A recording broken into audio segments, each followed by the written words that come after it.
எல்லாருக்கும் வணக்கம். Welcome to Gomathi food channel.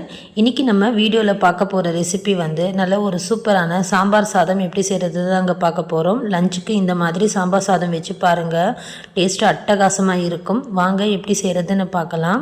First குக்கரில் 1 டம்ளர் அளவுக்கு பச்சரிசி சேர்த்துக்கோங்க. கூட அதே டம்ளரில் அரை டம்ளர் அளவுக்கு துவரம் பருப்பு சேர்த்துருக்கேன்.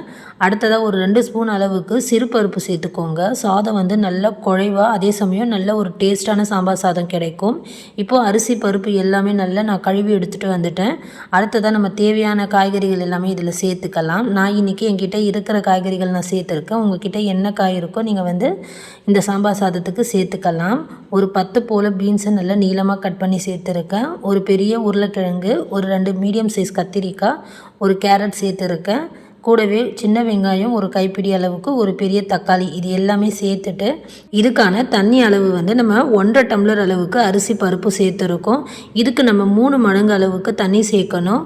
4லேருந்து 5 டம்ளர் அளவுக்கு நீங்கள் தண்ணி சேர்த்துக்கலாம். இப்போ நான் மொத்தமாக ஒரு 5 டம்ளர் அளவுக்கு தண்ணி சேர்த்துட்டு ஒரு அரை ஸ்பூன் மஞ்சத்தூள், கூட இந்த சாதத்துக்கு தேவையான அளவுக்கு உப்பு சேர்த்துட்டு ஒரு ஸ்பூன் எண்ணெய் சேர்த்து குக்கர் மூடி போட்டு குக்கரை அடுப்பில் வச்சுட்டு நல்லா ஹை ஃப்ளேமில் ஒரு விசில் வர வைங்க.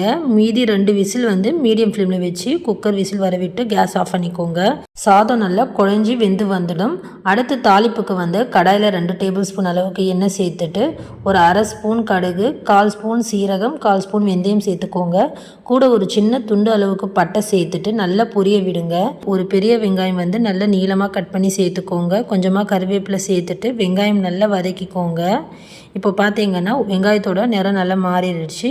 இப்போ இந்த டைமில் நம்ம ஒரு அரை ஸ்பூன் அளவுக்கு பெருங்காயப்பொடி, கூட 2 வரமிளகாய் சேர்த்து நல்லா வதக்கிக்கலாம்.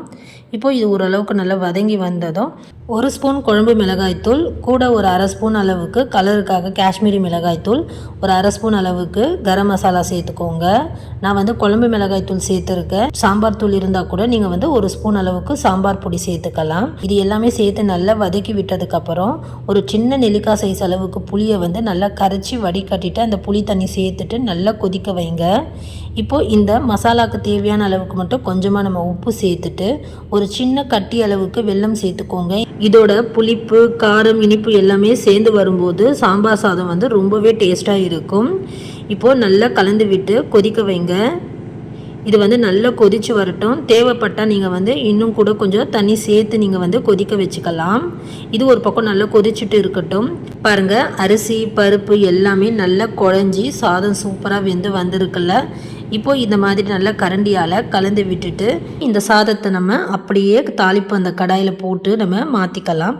அப்படி இல்லைன்னா நீங்கள் இந்த தாளிப்பை அப்படியே குக்கரில் போட்டுட்டு கூட நீங்கள் வேக வச்சுக்கலாம். உங்களுடைய விருப்பம், நீங்கள் எப்படி வேணாலும் செஞ்சுக்கலாங்க. இப்போ சாதம் எல்லாமே நம்ம போட்டுட்டு இந்த மாதிரி நல்லா கலந்துக்கலாம். எல்லாம் ஒன்றா சேர்ந்து வர மாதிரி நல்லா கலந்து எடுத்துக்கோங்க. அடுப்பு தீயை மட்டும் குறைச்சி வச்சு நல்லா கலந்துக்கோங்க, இல்லைனா டக்குன்னு அடி பிடிக்க ஆரம்பிக்கும். ரொம்பவே சூப்பரான சாம்பார் சாதம் ரொம்ப ஈஸியாக குயிக்காக நம்ம 10 நிமிஷத்துலேயே ரெடி பண்ணியாச்சுன்னு பாருங்கள். லஞ்சுக்கு இந்த மாதிரி செஞ்சு பாருங்கள். வீட்டில் எல்லாருமே உங்களை கண்டிப்பாக பாராட்டுவாங்க. இந்த மாதிரி பக்குவத்தில் நீங்கள் சாம்பார் சாதம் வச்சிங்கன்னா டேஸ்ட்டு ரொம்பவே சூப்பராக இருக்கும். ஆறி போனாலும் அதோட டேஸ்ட்டு மாறவே மாறாதுங்க, அப்படியே இருக்கும். நல்லா கமன்னு சூப்பரான சாம்பார் சாதம் நம்ம ரெடி பண்ணியாச்சு.